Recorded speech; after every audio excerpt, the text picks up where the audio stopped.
Class 10th maths की जो पृष्ठीय क्षेत्रफल और आयतन हमने अध्याय प्रारंभ किया था, उसकी हम फर्स्ट एक्सरसाइज के उदाहरण देखेंगे। कहने का मतलब ये है कि इस क्लास से क्वेश्चन की स्टार्टिंग हो रही है और पहला एग्जाम्पल हम यहाँ पर करने वाले हैं।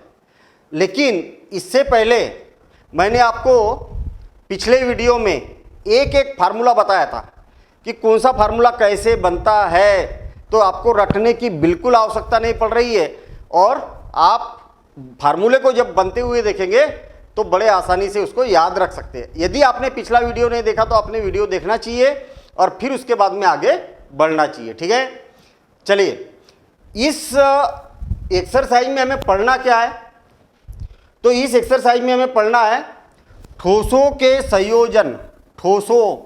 संयोजन का पृष्ठीय क्षेत्रफल। अब ठोस क्या है, तो मेरे पास में देखिए एक बेलन है ना, बेलन है, ठोस है, दिख रहा है आपको। ठीक है, कहीं खोखला नहीं है। और ये है घन, ठीक है, घन दिख रहा, मतलब इसकी तीनों भुजाएं क्या है, बराबर है, सभी भुजाएं क्या है इसकी बराबर है। अच्छा, इसके बाद में एक शंकु दिख रहा, ठीक है, और इसके बाद में आपको एक गोला दिखाई दे रहा है ये, ठीक है ना, और सबको इकट्ठा कर रहा हूं मैं, यही आपको क्वेश्चन मिलने वाले हैं। और एक घनाभ दिखाई दे रहा। अब सब ठोसों के बारे में बोला है तो ये तो ठोस है मेरे हाथ में। अब इसके संयोजन की बात कर रहे हैं और संयोजन का पृष्ठीय क्षेत्रफल मतलब इसके आसपास ये जो कलर दिख रहा है ना आपको, इसका पृष्ठीय क्षेत्रफल। कहने का मतलब मैं आसपास पेंट करना चाह रहा हूं तो कितना पेंट होगा, बस ऐसे क्वेश्चन मिलेंगे। मान लिया जाए इस पर मैं ये काले कलर का है, इसको व्हाइट करना चाह रहा हूं, सफेद करना चाह रहा हूं, तो कितने क्षेत्रफल में कलर की आवश्यकता पड़ेगी। ये ऑरेंज कलर है, मैं इसको ब्लू कलर करना चाह रहा हूं, गोला है, तो इसमें कितने कलर की आवश्यकता पड़ेगी। तो ऐसे अब क्या बोला है, संयोजन मतलब क्या है, कॉम्बिनेशन रहेगा, संयोजन रहेगा। जैसे देखिए मेरे पास में गोला था तो इसके दो आधे आधे गोले कर दिए मैंने। अब मेरे पास एक बेलन है और एक गोला है। आपने अपने जीवन में कई बार ऐसे खिलौने देखे होंगे या कई सारे ऐसे भवन भी देखे होंगे जो दो प्रकार की या दो से ज़्यादा प्रकार की आकृतियों से मिलकर बने होते हैं। जैसे और भी कई सारी चीज़ें देखी होगी आपने। जैसे मान लिया जाए मेरे पास में क्या है, एक बेलन है और एक क्या है, गोला है, और गोले को ये ऐसा दोनों को मिला दिया जाए तो नीचे साइड में क्या है, बेलनाकार पात्र दिखाई दे रहा और ऊपर इस प्रकार से गुंबज दिखाई दे रही है। ऐसे भवन भी देखे होंगे आपने। तो अब मुझे इस पर पेंट करना है। ये जैसे मान लिया जाए कोई भवन है, बड़ा सा भवन है, मेरे पास में छोटा सा है ये, तो इस पर अगर मुझे पेंट करना है तो कितने पेंट की आवश्यकता पड़ेगी, इसका कुल पृष्ठीय क्षेत्रफल कितना होगा, तो ये बातें आपको यहाँ पर ज्ञात करना है। ऐसे क्वेश्चन मिलेंगे हमें, ठीक है ना। बहुत मज़ा आने वाला है और मज़ेदार क्वेश्चन है और डेली लाइफ से रिलेटेड है। अब यहाँ पर सिचुएशन दी हुई है, देखिए पहले सिचुएशन को समझिए।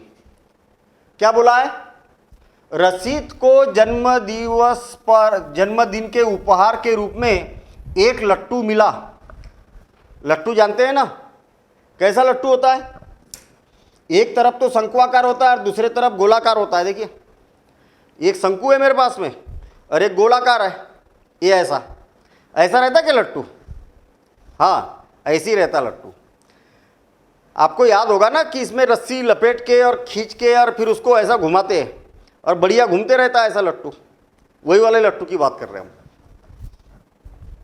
रशीद को जन्मदिन के उपहार के रूप में एक लट्टू मिला, चलो ठीक है भाई मिल गया, जिस पर रंग नहीं किया गया था। इस पर तो रंग दिख रहा है लेकिन रंग नहीं किया गया था, चलो ठीक है। वह इस पर अपने मोमिया रंगों से, यानी कि क्रेयॉन आते हैं ना, क्रेयॉन मोम वाला कलर, उससे रंग करना चाहता है। तो देखिए यहाँ तक तो कहानी दी है कि क्या हुआ है ना। कोई रसीद है, उसका जन्मदिन मनाया, उसको एक लट्टू गिफ्ट में मिला, उस पर कलर नहीं था अब वो कलर करना चाह रहा। यहां तक तो इतनी इंफॉर्मेशन हमें मिली। मेन क्वेश्चन अब यहां से प्रारंभ होता है। यदि लट्टू एक शंकु के आकार का है जिसके ऊपर एक अर्धगोला अध्यारोपित है, और आपको चित्र भी दिया हुआ है इसका, है ना, देखिए आकृति, ऐसा बोला है तो एक चित्र भी दिया हुआ है, सब आपकी बुक में दिया हुआ है चित्र, ये ऐसा दिया हुआ है।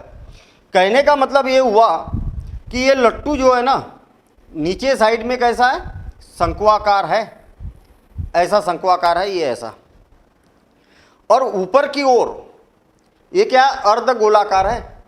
देखिए आपको दिख भी रहा होगा अर्धगोलाकार। चलिए ठीक है। लट्टू की पूरी ऊंचाई 5 सेंटीमीटर है और इसका व्यास 3.5 सेंटीमीटर है।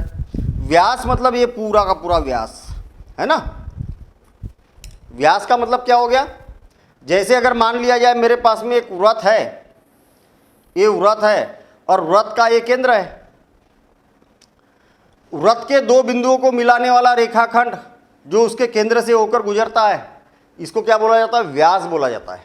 और इसको व्यास को डी के द्वारा प्रदर्शित किया जाता है, और डी का मान जो होता है 2 त्रिज्या के बराबर होता है कि नहीं। ये सारी बातें बड़ी छोटी छोटी बातें हैं, ये आपको मालूम भी होगी, लेकिन ठीक है, हम हर एक बात को समझते हुए चल रहे हैं ताकि किसी भी प्रकार का कंफ्यूजन ना हो, और मालूम है तो रिवीजन हो जाए, क्या दिक्कत है उसमें।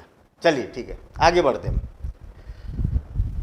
लट्टू की पूरी ऊंचाई कितनी है, ये वाली ऊंचाई कितनी है, 5 सेंटीमीटर है, और इसका व्यास 3.5 सेंटीमीटर है। ये वाला जो व्यास है वो कितना है, 3.5 सेंटीमीटर है। उसके द्वारा रंग किया जाने वाला क्षेत्रफल ज्ञात कीजिए। अब उसको क्या करना है, इस लट्टू पर क्या करना है, कलर करना है। मुझे एक बात बताइए कि इस लट्टू के ऊपर कलर करना है तो कलर के अंदर भरेगा क्या वो, नहीं, बाहर से करेगा ना। और बाहर से करेगा मतलब कहाँ से करेगा, बस इसी बात को आपको सोचना है। ये लट्टू है, कलर कहाँ करेगा, बाहर से करेगा, और बाहर को क्या बोला जाता है, पृष्ठीय क्षेत्रफल। क्या बोला जाता है, पृष्ठीय क्षेत्रफल। चलिए ठीक है। अब मुझे एक बात बताइए कि आपको क्या निकालना है, इसका पृष्ठीय क्षेत्रफल निकालना है, मतलब किसका किसका, शंकु का भी और ये अर्धगोले का भी, और दोनों को जोड़ देना है। कौन सा वाला पृष्ठीय क्षेत्रफल निकालेंगे, शंकु के आसपास का निकालेंगे ना।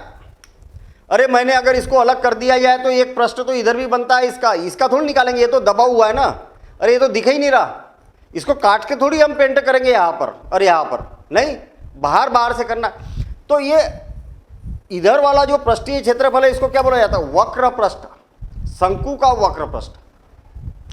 और ये आधा गोला है तो आधे गोले का भी वक्र पृष्ठ हमें यहाँ पर ज्ञात करना पड़ेगा। तो सबसे पहले तो प्रश्न की शुरुआत लिखने का तरीका भी आपका प्रॉपर होना चाहिए। तो हम यहां पर बोल सकते हैं दिया है, क्या क्या दिया है, पहले तो ये देख लो, शंकु की त्रिज्या या व्यास बोल देते, व्यास दिया हुआ है। मुझे एक बात बताइए, शंकु का व्यास कहां पर देखा जाता है, यहां वाला देखा जाता ना,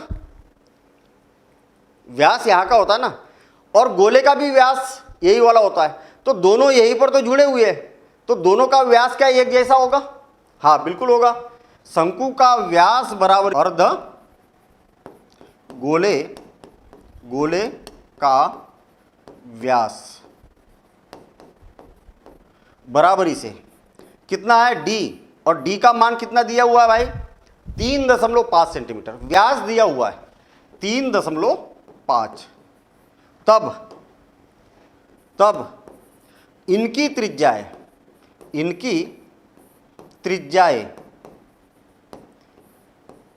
किनकी, दोनों की, शंकु की भी और इसकी भी त्रिज्या कितनी है, आर बराबरी से 3.5/2 सेंटीमीटर। याद रखना कि जो त्रिज्या होती है व्यास की क्या होती है, आधी होती है, ठीक है ना। ये सारी बातें अगर आपको नहीं मालूम तो याद रखते हुए चलना है। अब मुझे एक बात बताइए, ये गोला है, अर्धगोला, इसकी जो त्रिज्या होती है अर्धगोले की, देखिए ना, अर्धगोला वास्तव में बना कैसे है, ऐसा बना ना, ये इसका केंद्र है, तो केंद्र से ये वाली दूरी और ये वाली दूरी बराबर होती है क्या? हाँ, बिल्कुल बराबर होती है। तो इस अर्धगोले की ऊंचाई कितनी होगी? इस अर्धगोले की ऊंचाई कितनी होगी? अर्धगोले की ऊंचाई कितनी होगी बताइए? तो एच बराबर से भी कितनी हो जाएगी ऊंचाई, मतलब ऊंचाई भी आर के बराबर ही होगी ना। अरे ये त्रिज्या और ऊंचाई क्या होगी? बराबर होगी। इसकी त्रिज्या कितनी है अर्धगोले की? 3.5 बटे 2, इतनी त्रिज्या है, तो इतनी ही क्या हो जाएगी? इसकी ऊंचाई भी हो जाएगी। क्या इतनी बात समझ में आ गई? आ गई ना इतनी बात समझ में? लेकिन मुझे ये बताइए कि हमें जरूरत किसकी किसकी है। तो मुझे एक बात बताओ कि इसका वक्र पृष्ठीय क्षेत्रफल, किसका? और शंकु का वक्र पृष्ठीय क्षेत्रफल कितना होता है? पाई आर एल। और इसका वक्र पृष्ठीय क्षेत्रफल क्या होता है? 2 पाई आर स्क्वायर। आपको याद होगा कि जो पूरा गोला होता है उसको ढकने के लिए इसके त्रिज्या के बराबर के 4 वृत्त लगते हैं। इसका मतलब पूरे गोले का पृष्ठीय क्षेत्रफल कितना होता है? 4 पाई आर स्क्वायर होता है। होता कि नहीं होता? तो फिर अर्धगोले का कितना होगा वक्र पृष्ठीय क्षेत्रफल? 2 पाई आर स्क्वायर। बस ऐसा करना है। आपको जरूरत किसकी किसकी है? त्रिज्या की जरूरत है तो त्रिज्या तो आपको पता चल गई, पाई की जरूरत है तो पाई का मान दिया हुआ है, यहां पर भी त्रिज्या की जरूरत है तो त्रिज्या भी पता है। आपको इस प्रश्न को हल करने के लिए किसकी आवश्यकता है? यल की आवश्यकता है। किसकी? यल की। यल मतलब तिर्यक ऊंचाई की।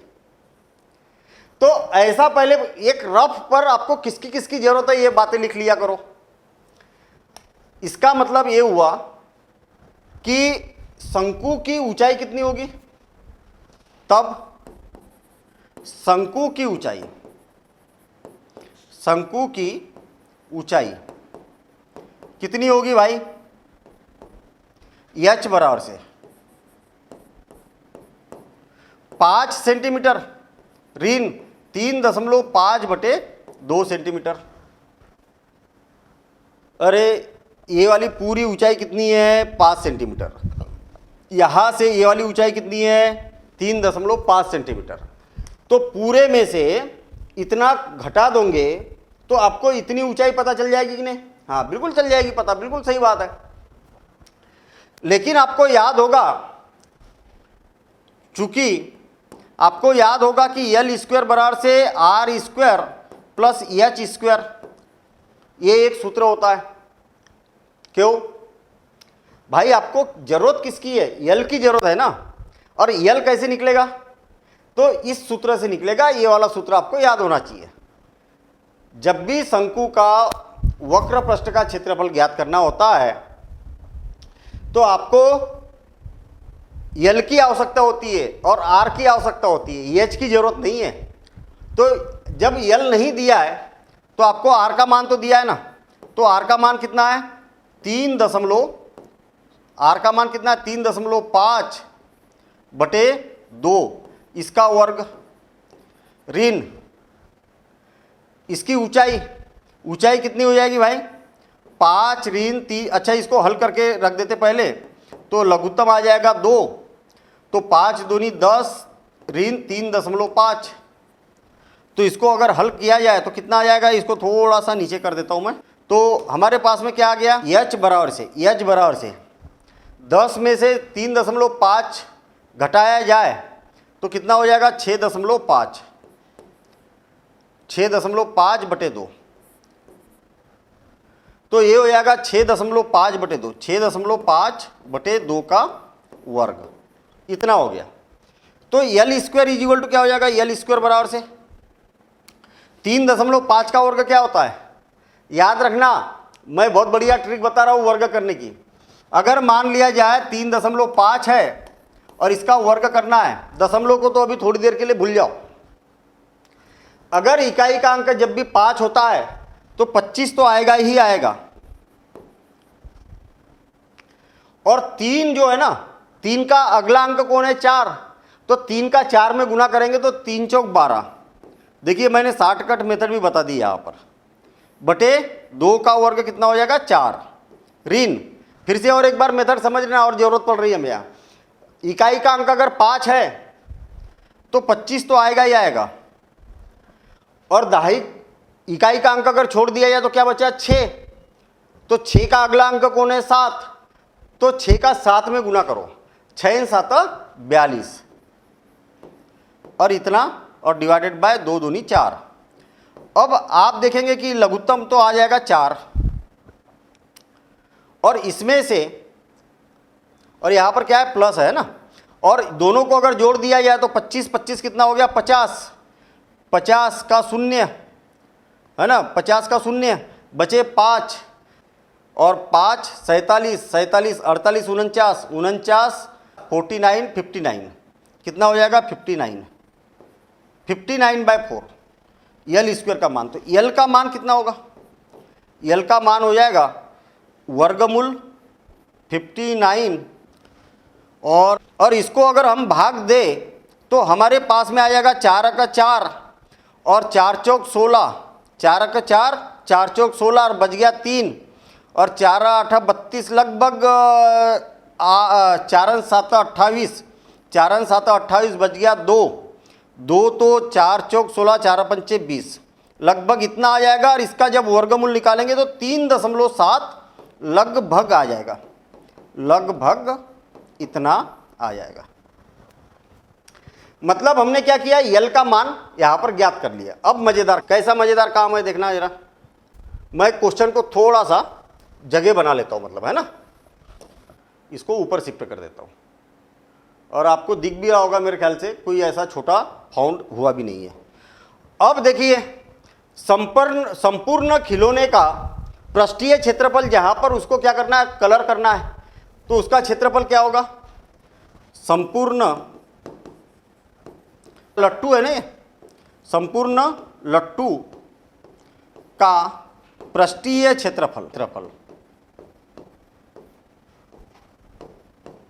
क्षेत्रफल जहां उसे क्या है? रंग करना है। कितना है ये बताओ आप? बराबरी से। एक तो शंकु का वक्र पृष्ठीय क्षेत्रफल और अर्धगोले का वक्र पृष्ठ का क्षेत्रफल। तो शंकु का वक्र पृष्ठीय क्षेत्रफल धन अर्धगोले का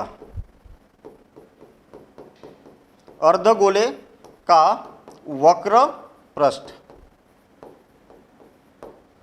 तो शंकु का वक्र पृष्ठीय क्षेत्रफल कितना होगा? पाई आर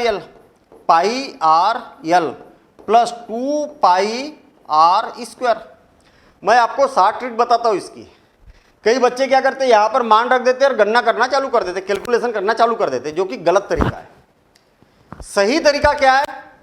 इसमें से क्या कॉमन निकल रहा? तो कॉमन निकाल लो। तो पाई आर कॉमन निकल रहा, तो क्या बचेगा? यल प्लस 2 आर। देखो ना, पाई आर बाहर निकल गया तो यल बच गया, और यहां पर क्या बच गया? 2 आर बच गया। तो बराबरी से कितना हो जाएगा? पाई का मान कितना है? 22/7। प्रश्न में बोला है 22/7 रखना है आपको। और आर का मान कितना है? 3.5 गुणित 3.5/2। और यल का मान कितना आ गया? 3.7 आया ना, 3.7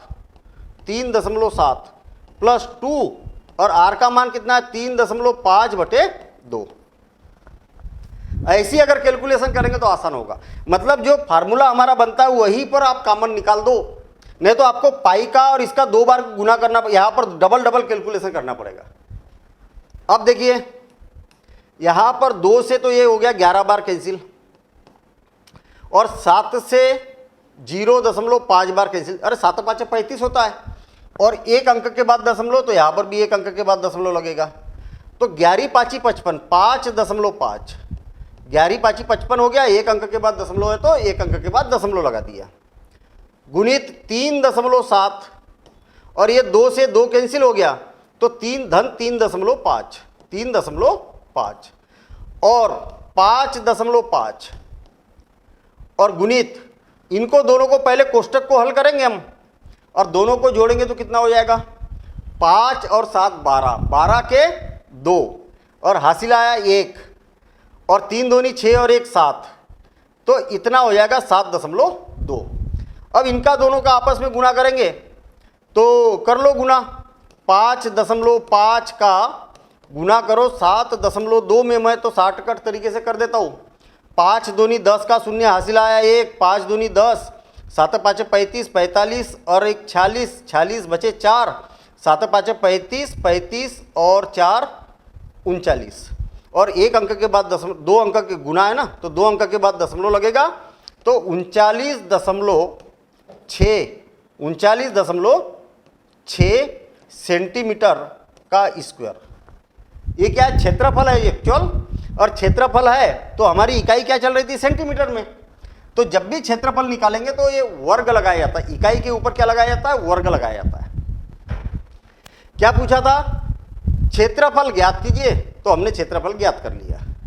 आसान है कि नहीं है, थोड़ी सी प्रैक्टिस करने की जरूरत पड़ेगी आपको कैलकुलेशन को समझने के लिए, लेकिन मैं और एक बार इसको समझा देता हूँ, आप पहले नोट कर लेना इसको ना प्रॉपर, बिल्कुल एग्जाम में आएगा तो सेम इसी प्रकार से आपको लिखते हुए चलना है और लास्ट में लिखेंगे अतः उस लट्टू का क्षेत्रफल, लट्टू का कुल संपूर्ण पृष्ठीय क्षेत्रफल क्या होगा 39.6 सेंटीमीटर स्क्वायर होगा, ऐसा लास्ट में आपको फिर लिखना है। तो चलिए और एक बार समझते हैं हम इसको, बड़ा आसान सा काम था, इस बात को समझना। अब ऐसा बड़ा कर देता हूं समझने के लिए। अब देखिए आपको क्या बोला है कि जो खिलौना है ना, ऐसा खिलौना है ये, मतलब नीचे क्या है एक शंक्वाकार है और ऊपर क्या है अर्ध गोले के आकार का है, ऐसा प्रश्न में आपसे बोला है। तो इसका कुल संपूर्ण पृष्ठीय क्षेत्रफल ज्ञात कीजिए। तो कई बच्चे क्या गड़बड़ करते हैं, देखो क्वेश्चन कहाँ गड़बड़ होता है, बच्चे क्या करते हैं अर्ध गोले का संपूर्ण पृष्ठीय क्षेत्रफल लगा देते हैं। अरे संपूर्ण पृष्ठीय क्षेत्रफल, उन्हें भले संपूर्ण पृष्ठीय क्षेत्रफल बोला है, लेकिन आपको क्या क्या दिख रहा, तो गोले का तो वक्र पृष्ठ है ना, झुका हुआ भाग, ये बीच में से चिपका है ना भाई, इसका भी ये वाला भाग और इसका भी ये नीचे वाला भाग, तो हमारे पास में क्या है दोनों खिलौने कैसे ये ऐसे चिपके हुए हैं ना, तो इसका ये वाला भाग और इसका ये वाला भाग तो रहेगा नहीं। तो इसका मतलब क्या हो गया, इस लट्टू का वक्र पृष्ठ ज्ञात करना। अच्छा इसका वक्र पृष्ठ क्या होगा शंकु का, तो आपको मालूम है पाई आर एल होता है, प्रश्न की शुरुआत ऐसी करना चाहिए। इसका वक्र पृष्ठ कितना होगा 2 पाई आर स्क्वायर होगा। अब आपको किसकी किसकी जरूरत है, तो देखिए दोनों की त्रिज्या तो एक ही है, ये वाली भी त्रिज्या, इसकी भी त्रिज्या और इसकी भी त्रिज्या समान है ये, तो आपको आर की जरूरत है, इसकी त्रिज्या की जरूरत है। तो इसका ये पूरा व्यास कितना है 3.5, तो त्रिज्या कितनी होगी 3.5/2। तो देखिए आर का मान तो आपको मिल गया, आर का मान मिल गया, पाई का मान 22/7 होता है, ये भी मिल गया। अब किसकी जरूरत है, एल की जरूरत है। अब एल आपको नहीं दिया, इसमें तिर्यक ऊंचाई दी है कि आपको ऐसी नहीं, तिर्यक ऊंचाई हमें प्रश्न में नहीं दी है, तो फिर आपको ये मालूम होना चाहिए कि भैया तिर्यक ऊंचाई का एक सूत्र होता है एल स्क्वायर बराबर से R square plus H square.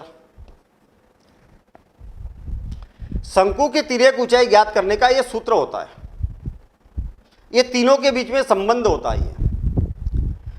अब आपको आर का मान तो मालूम है, एच का मान नहीं मालूम शंकु का, तो आप यहां पर देखिए कि ये पूरी ऊंचाई कितनी दी है 5 सेंटीमीटर, हाँ पूरी ऊंचाई 5 सेंटीमीटर दी है, और इसकी ऊंचाई कितनी है 3.5/2, क्योंकि अर्धगोले की त्रिज्या और ऊंचाई क्या होती है बराबर होती है, क्योंकि ये भी तो त्रिज्या ही है ना एक प्रकार से। तो हम क्या करेंगे 5 सेंटीमीटर में से 3.5/2 को घटा देंगे, घटा दिया, ये यहाँ पर घटा दिया, तो कितना आ गया हमारे पास में? हमारे पास में आ गया 6.5/2। एच का मान भी पता चल गया। यहां पर आर का मान और एच का मान रखा और इसकी गणना की हमने, तो ये आ गया। वर्ग वगैरह किया, कैलकुलेशन किया तो इतना आ गया, और इसका वर्गमूल होता है 3.7। आपको निकालना पड़ेगा, ठीक है। 14.75 का वर्गमूल, वो वर्गमूल वाली विधि से आप निकाल सकते हैं। तो कितना होगा? 3.7 सेंटीमीटर लगभग होगा। मतलब आपको अब एल का भी मान पता चल गया। अब संपूर्ण खिलौने का क्षेत्रफल कितना होगा? तो 2 पाई आर का वर्ग और पाई आर, दोनों को पाई आर एल दोनों को जोड़ देंगे। ये देखिए दोनों को जोड़ दिया। यहां पर आपको एक स्मार्ट काम करना है। क्या स्मार्ट काम करना है? कि इस सूत्र में से जो भी कॉमन निकलेगा उसको पहले कॉमन निकाल लेना है। बात समझ में आई?